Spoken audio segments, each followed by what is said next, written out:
Welcome to the Italian Wine Podcast. This episode has been brought to you by the Wine to Wine Business Forum 2022. This year will mark the 9th edition of the forum to be held on November 7th and 8th of 2022 in Verona, Italy. This year will be an exclusively in-person edition. The main theme of the event will be all-round wine communication, and tickets are on sale now. The second early bird discount will be available until September 18th. For more information, please visit us at winetowine.net.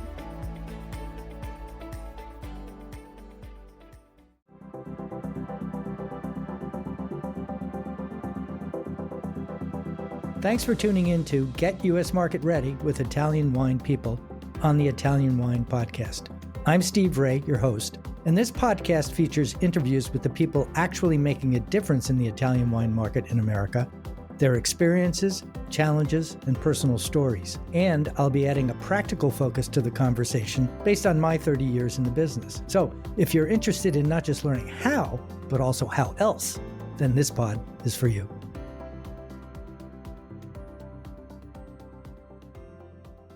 Hello, and welcome to this week's edition of Get U.S. Market Ready with Italian Wine People. I'm Steve Raye, your host, and this week my guest is Tom Wark of Wark Communications, the Fermentation blog, and also the National Association of Wine Retailers, NAWR. Thanks, and it's good to be here. I've listened to the podcast quite a bit, so I'm excited to be on. Oh, cool, thanks.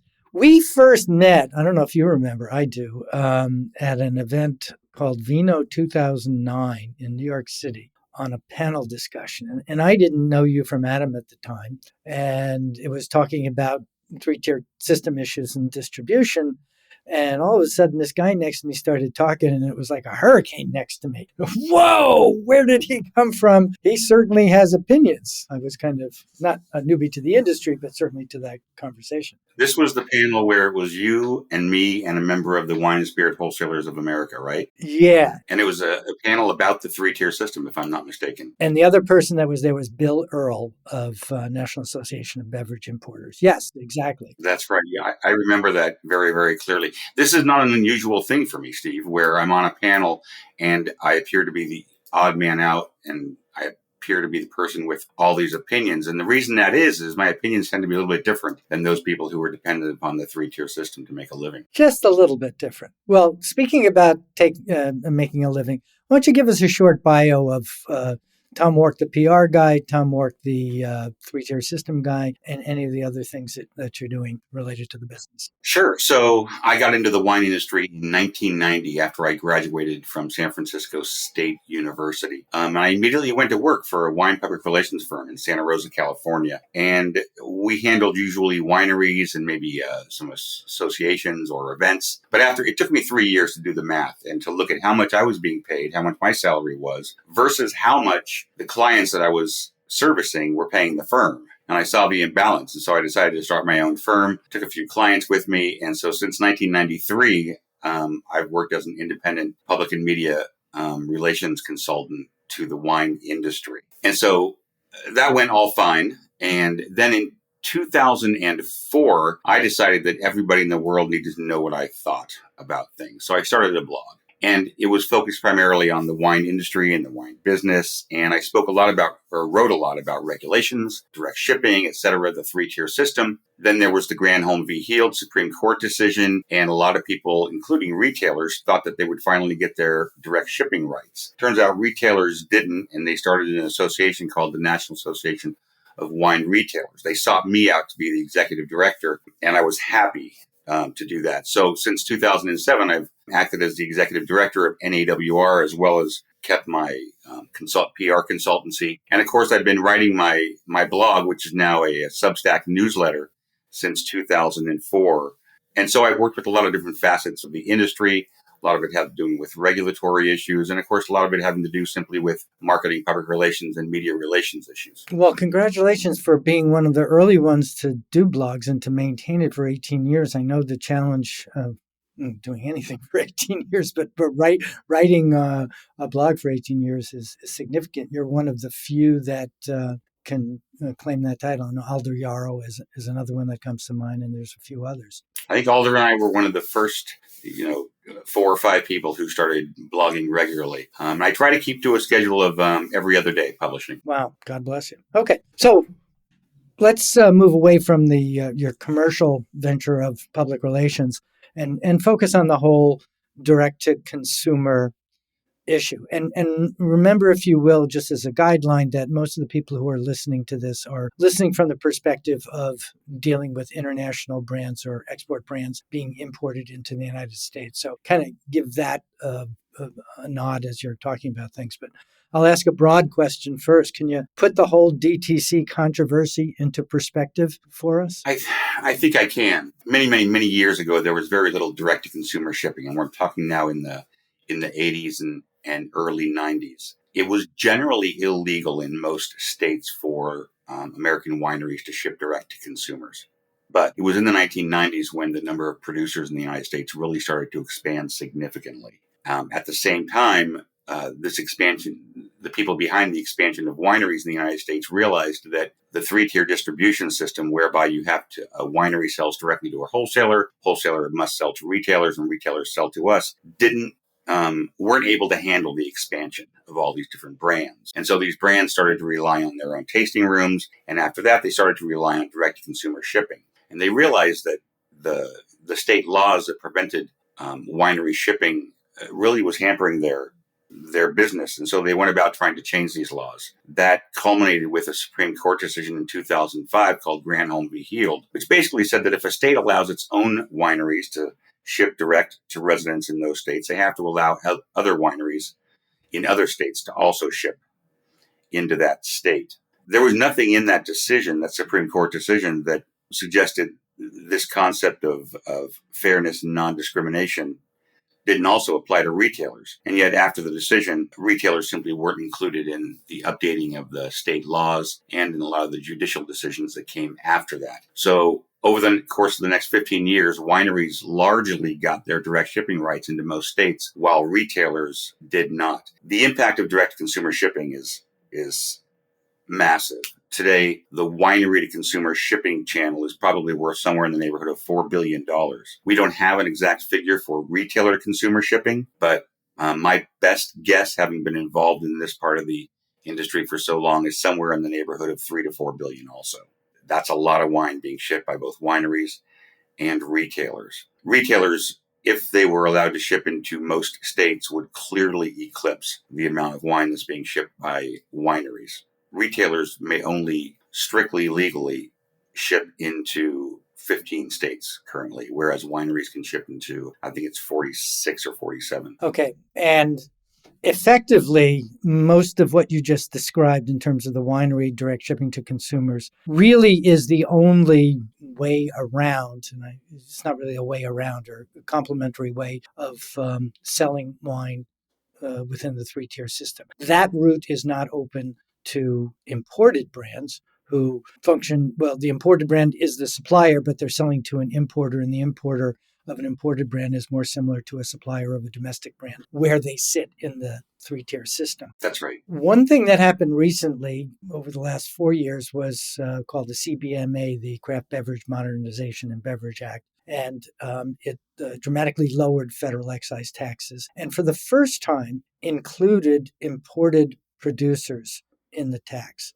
I looked at that, and so did Bill Earl for that matter, and saw maybe a chink in the armor, that maybe that was the beginning of legislation that would put imported brands, from our perspective, into the same category as domestic brands. I think that was a big, bridge too far, maybe a long leap. Can you comment on that? Sure. Particularly where direct shipping is concerned, all direct shipping legislation is done at the state level, not at the federal level. So the extent to which importers, who are in fact similarly situated to domestic wineries in the supply chain, the extent to which importers will be able to ship their portfolio direct to consumers depends on states passing laws that allow that to happen. I believe I'm correct in saying that absolutely no states allow importers to ship directly to consumers in different states. And I think there's a good reason for that, Steve.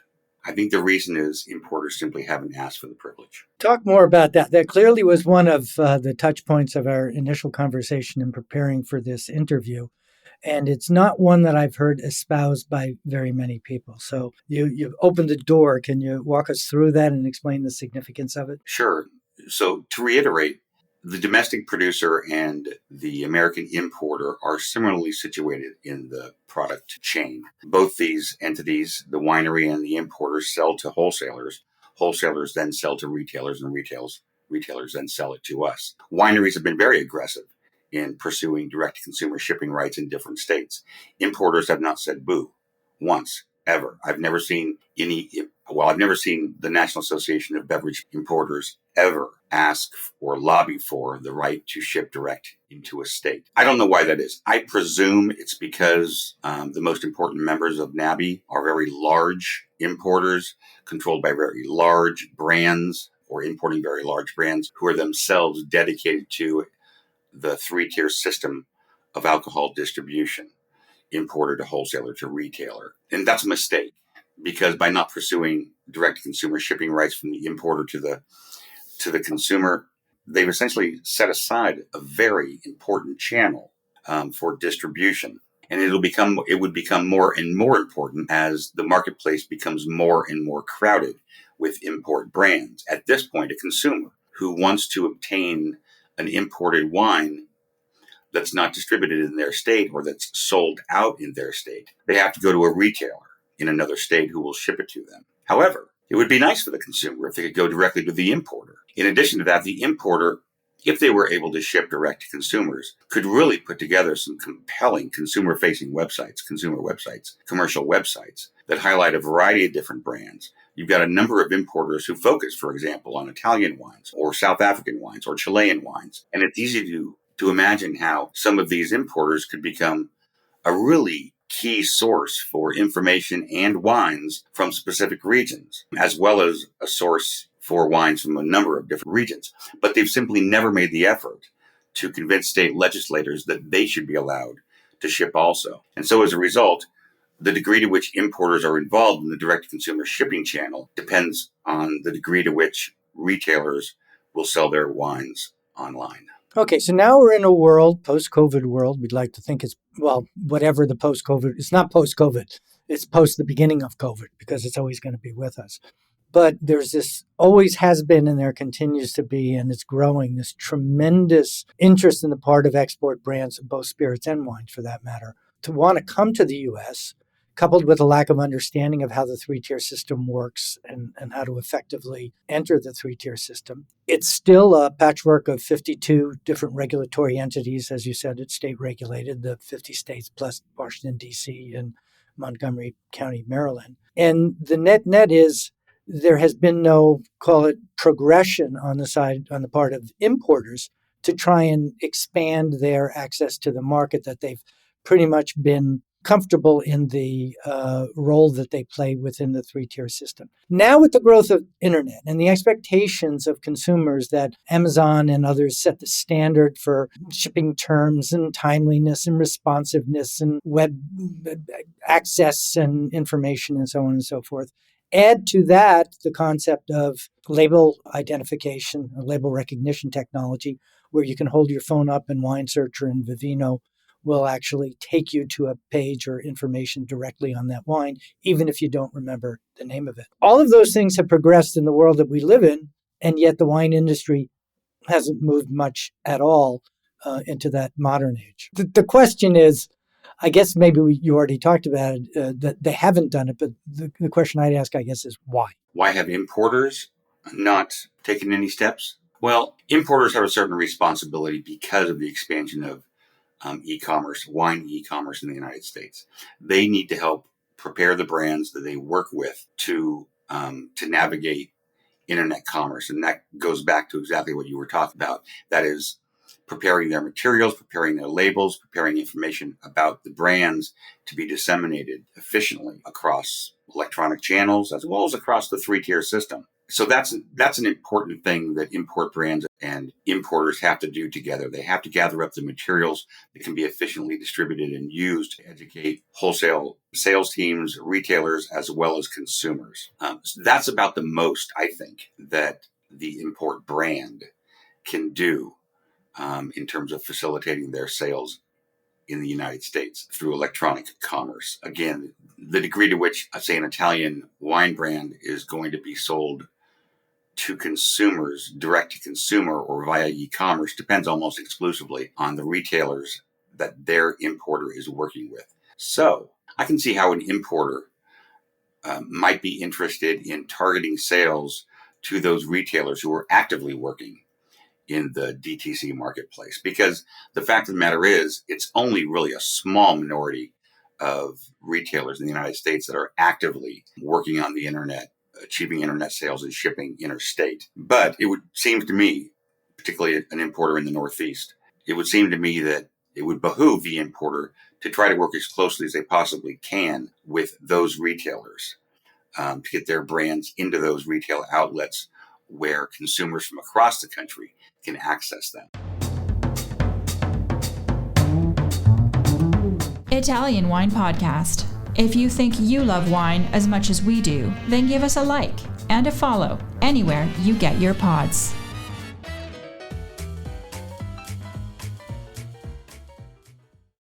Well, that makes perfect sense. But let's back up to a consumer.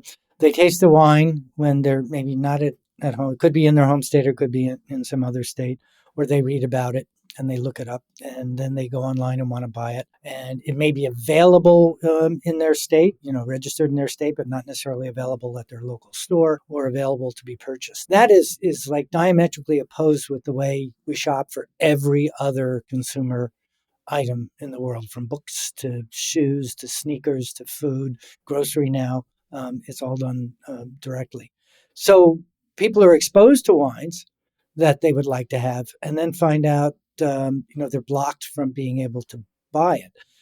Why haven't consumers made a bigger stink, if you will, about this, about not being able to get access to the products that they want just because they happen to live in Pennsylvania, for example? Yeah, that's because the vast majority of wine consumers are buying fairly inexpensive wines that don't require direct shipping. The vast majority of consumers are buying what we might call grocery store wines that cost between, say, $7 and $15 a bottle. Shipping a $7 bottle of wine interstate doesn't make much sense economically, right? And if you're buying a $7 bottle of wine, and if you can't find the cheap import that you want, there's another brand that you can substitute for it. 10% of the population might be interested in buying something more exclusive, something a little bit more rare, something in smaller supply, something more interesting. Those are the folks who are buying on the internet. Those are the folks who are paying more for a bottle of wine. It's interesting to note that the average bottle of wine shipped in the United States is somewhere in the neighborhood of $43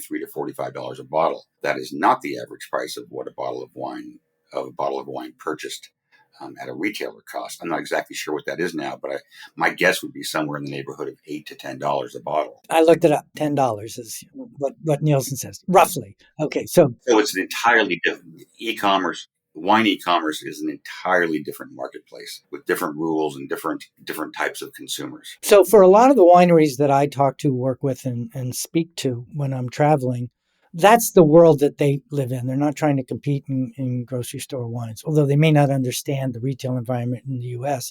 They do know that they're trying to sell more expensive wines that have a deeper story to tell to people. So what can producers do in preparation for finding import solutions? One of the biggest issues we talked about and I wrestle with every day is the issue of margin.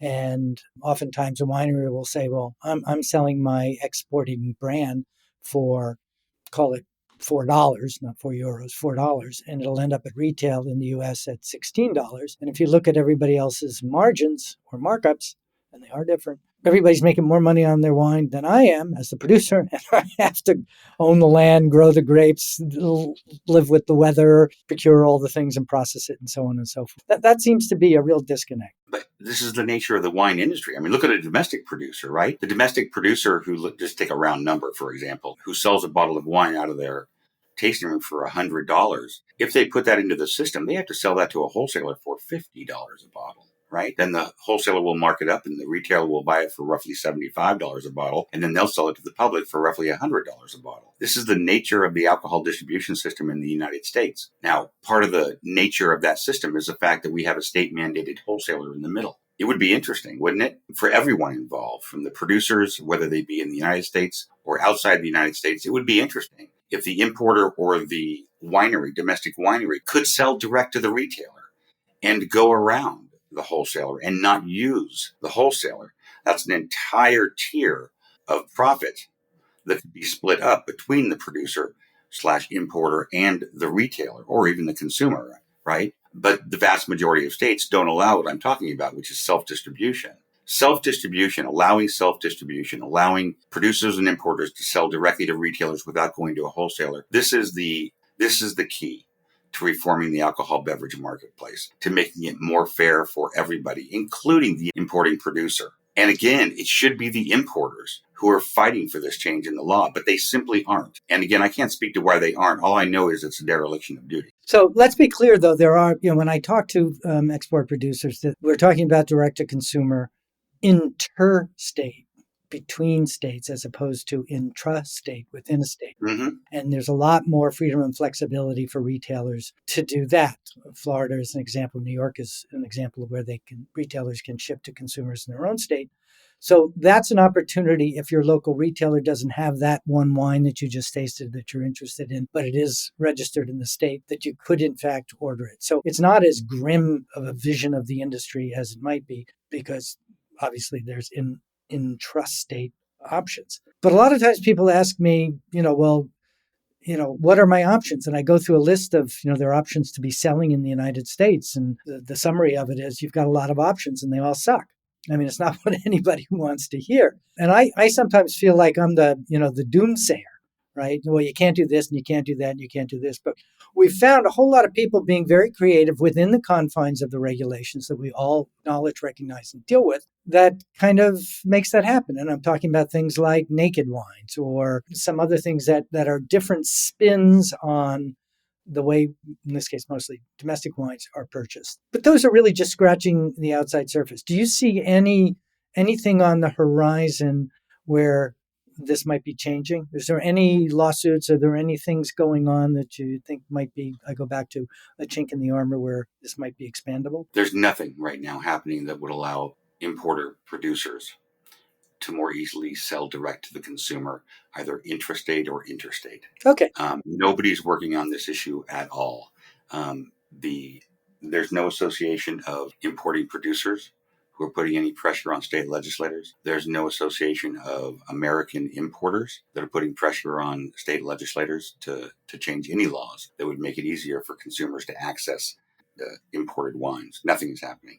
The most that is happening, actually, is what the National Association of Wine Retailers is doing, and that's what we're lobbying for: more retailer-to-consumer shipping interstate. We're involved in 7 different lawsuits in 7 different states challenging bans on retailer shipping right now. And by the way, our message to legislators and our message to consumers and our message in our lawsuits centers on imported wines. And the way it centers on imported wines is that, sure, a consumer in most states can get their hands on domestic wines, but if a consumer can't find an Italian or a French or a German or a Spanish or a Chilean or an Australian wine in their state, either because it's sold out or it's not sold by a wholesaler there, then that consumer can't get it unless the law allows them to have it shipped to them. So there's very little going on right now that will help importing producers, really with the exception of what NAWR is doing. So alongside the whole issue of direct-to-consumer shipping, there's a whole B2B business in the wine and spirits industry that's still very nascent and developing. And one of the things that changed the game a lot was a company called 750, which basically was an online electronic ordering vehicle and information vehicle for retailers who are ordering from distributors. There's a suit now with a company called Provi. Provi has, is merging or acquiring, I don't know what the term is, 750, and it's still in process, so nothing's finalized. But I think it's almost a proxy for some of the things that we've been talking about on the consumer side, on the B2B side. Do you have any comment on that? Well, I've read the complaint that Provi's filed against RNDC and Southern. And essentially what they allege is that the two have conspired together to stop retailers from using their platform. What the Proby platform does is it allows retailers to buy inventory across different wholesalers using one platform, the Proby platform. It turns out that, according to the lawsuit, the RNDC and Southern don't like that. They prefer retailers to use their own in-house platforms, electronic platforms, to purchase inventory. So it's an antitrust lawsuit. It's who knows where it's going to go. I can tell you that the discovery process of this lawsuit is going to be absolutely fascinating if the wholesalers allow that to go forward. I would not be shocked to see it settled, although wholesalers are notorious for not settling. Nevertheless, if it is not settled and they go through the discovery process, we're going to learn an awful lot about the inner workings of RNDC and Southern Wine and Spirits.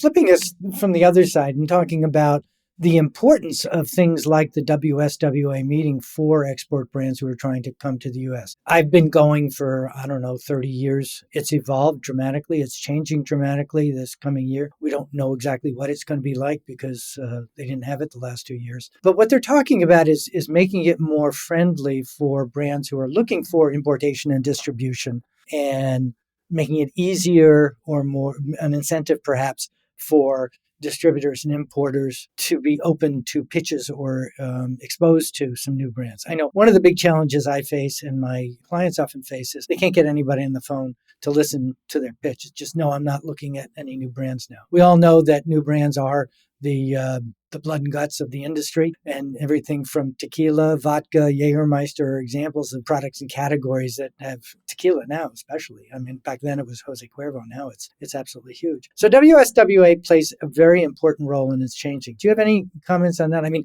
they're on the other side when it comes to this argument about direct-to-consumer shipping. But on the other side, they play a very significant role in facilitating sales of beverage alcohol products in the U.S. Well, let's be clear. The only reason they play a significant role is because the law requires they play a significant role. I go back to self-distribution. If importers and producers were allowed to sell direct to retailers, then wholesalers, the members of WSWA, would be much more willing to pick up new brands because they'd have to actually compete for business. As it is now, in most states, brands must go through a wholesaler to get to the retailer. It's a quasi-monopoly situation. That said, as quasi-monopolists, the wholesalers are in the best position to help importers and importing brands find a marketplace. There's no question about that. I'd argue that the market allows them to cheat in that regard. When you don't have competition, when you don't have to convince an importer to use the wholesaler, when they're required to use the wholesaler, that allows you to offer terms that are not as advantageous to the wholesaler, but more advantageous to you. And it comes back to the fact that the system that we're using right now to distribute wine in the United States it's broken entirely. And it's based on situations that existed over 100 years ago. I was just about to ask you that and talk about tight house laws and that. So take us back to give us some history and perspective on it. When Prohibition ended in 1933,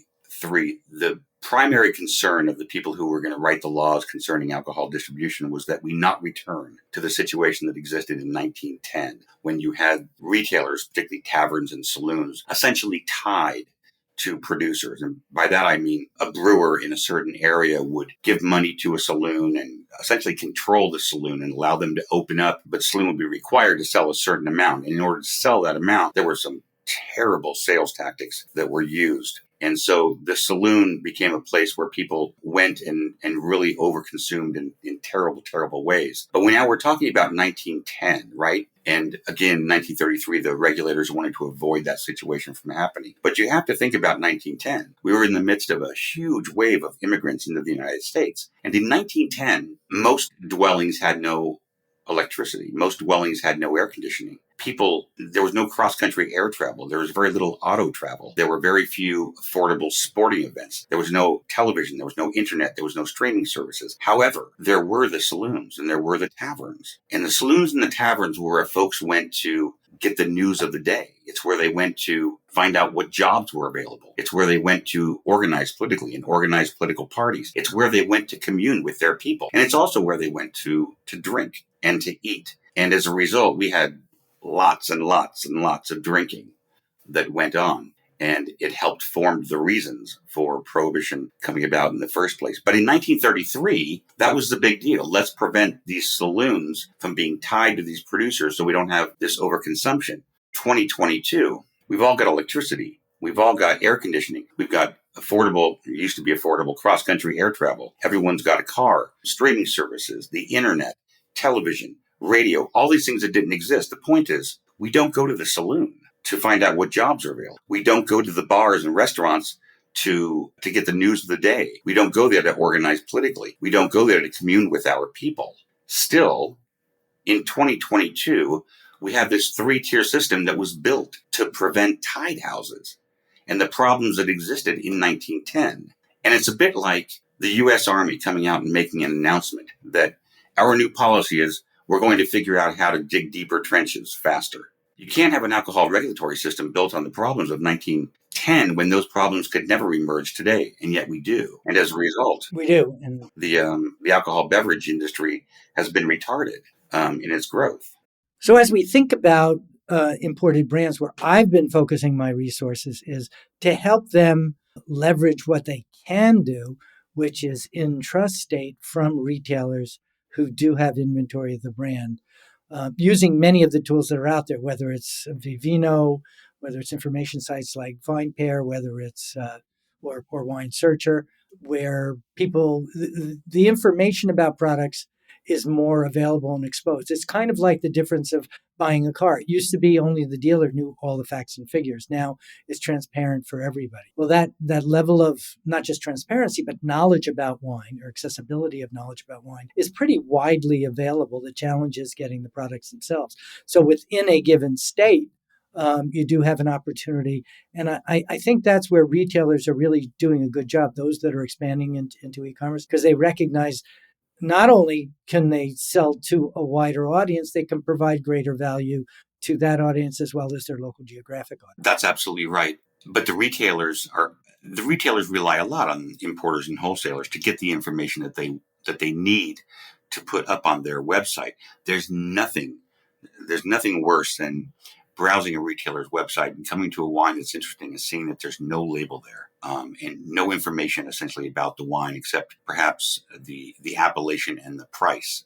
That's partly the retailer's fault for sure, but it might also be the importer's fault. And for that matter, it might partly be the producers. I think that's where it is. Actually, you hit on one of my, not pet peeves, something that I'm really adamant about is that, and I've said this in some other interviews, and if you want to call me or email me at steve@bevologyinc.com, I'm happy to have a conversation with anyone who's listening. But the idea is brands are in control of how they appear online, that you can, there's a whole suite of things that sites like Wine Searcher and Vivino need, high resolution images in certain formats and so forth. And in my book, I detail a list that I put together with the Wine Searcher on the information that they need to optimize brands. This is something that doesn't cost a winery much money, doesn't require a lot of time, requires a little bit of technical expertise, but your children or your grandchildren, I'm sure, are more than capable of doing it. And it puts you on an even keel with all the major brands that are out there in the world where we will be competing in the future, and that's online as opposed to just in the store.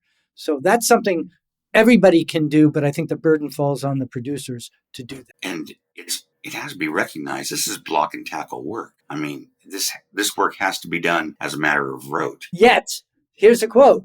Mike Osborne was quoted as saying only 5% of the wines that are listed on wine.com have complete documentation, if you will, or the information people want on the wine, current ratings, reviews, wine pairings, winemaker notes, vintage things, and all that. Only 5%. And when I was interviewing Burkhard Nessen, who's the analyst for Rabobank, he was railing on the same issue. Come on, guys. This is relatively easy for everybody to do. So if we all got together and made sure it got done, everybody would be in much better shape, and it would minimize, I think, the DTC issue because you're maximizing your presence of brands online. And yet wine.com is still willing to put up those wines for sale without having that information, right? So it's not as though they're not willing to go forward without the information and the data that they need to make it complete. So it's partly the retailer's fault too. The retailer could put a stop to this if they wanted to immediately by saying, we'd love to sell your wine and we'd love to promote your wine, but until you get us the information that we need, we are not going to do that. So everyone's to blame at this. In the end, you're right. I mean, the information has to come from the producer. It's going to go to the to the importer after that. Maybe it's going to go to the wholesaler after that. And finally, it's going to get to the retailer.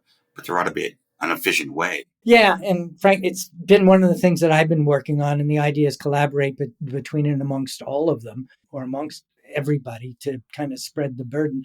It doesn't cost a lot of money. It's relatively easy to do, and the assets are accessible because they already exist within an organization. The challenge is just to gather them and communicate them. So, what is the main information you think needs to be provided besides a high-res image? Well, high-res image logos and dual different aspect ratios, vertical and horizontal. Logo on a black background, logo on a white background if retail wanted to do any things, or any of the distributors wanted to make up some things. Most current scores for the currently sold vintage. Winemaker notes for the things that are being sold now. And whatever the background story is, the story of the winery, because every winery has a unique story. Because if they didn't have a unique story, they'd be the exact same as the one next to them. And we know that Chateau d'Armagnac is very different from Chateau Mouton. Right? So I think that it's a tremendous way of presenting your brand in a way that resonates with this new audience of millennials. They want to know the story behind the brand. They don't want to know necessarily about sauteed gooseberries and other flavor notes and things that they don't know anything about. But they do want to know, is it sustainably produced? Are pesticides used in it? How is it harvested? How are the workers treated? Those kinds of things. Is there some history about the land that makes it particularly interesting? Those are stories that go beyond scores and winemaker notes and all the rote wine geeky stuff that we all talk about. And I think what I find is everybody's got a story, but not everybody is capable of articulating. And well, that's my job. And mine. Yeah, there you go.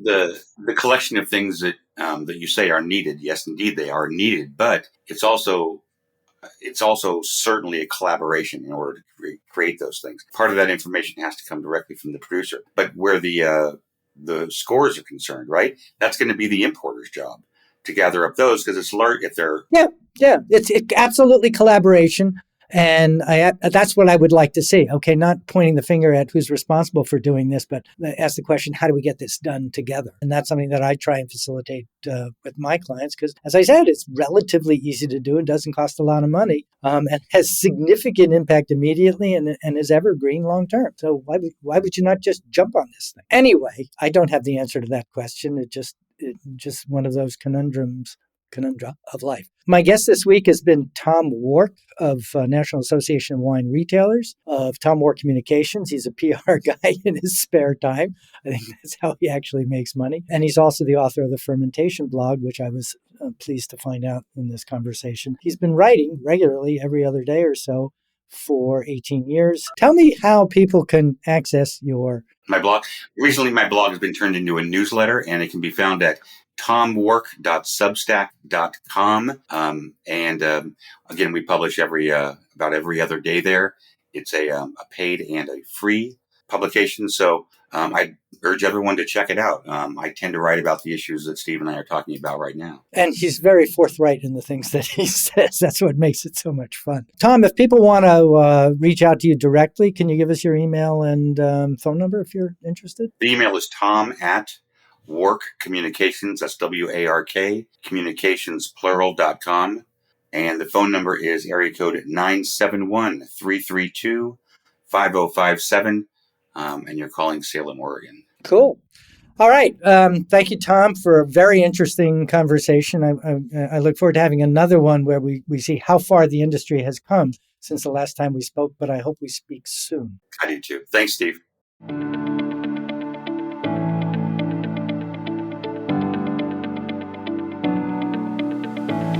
We hope you enjoyed today's episode, brought to you by the Wine to Wine Business Forum 2022. This year will mark the 9th edition of the forum, to be held on November 7th and 8th, 2022, in Verona, Italy.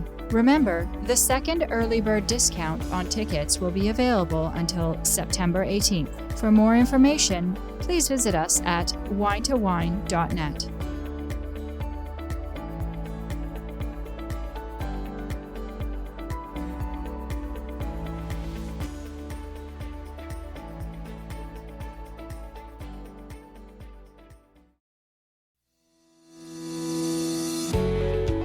guys, I'm Joy Livingston, and I am the producer of the Italian Wine Podcast. Thank you for listening. We are the only wine podcast that has been doing a daily show since the pandemic began. This is a labor of love, and we are committed to bringing you free content every day. Of course, this takes time and effort, not to mention the cost of equipment, production, and editing. We would be grateful for your donations, suggestions, requests, and ideas. For more information on how to get in touch, go to ItalianWinePodcast.com.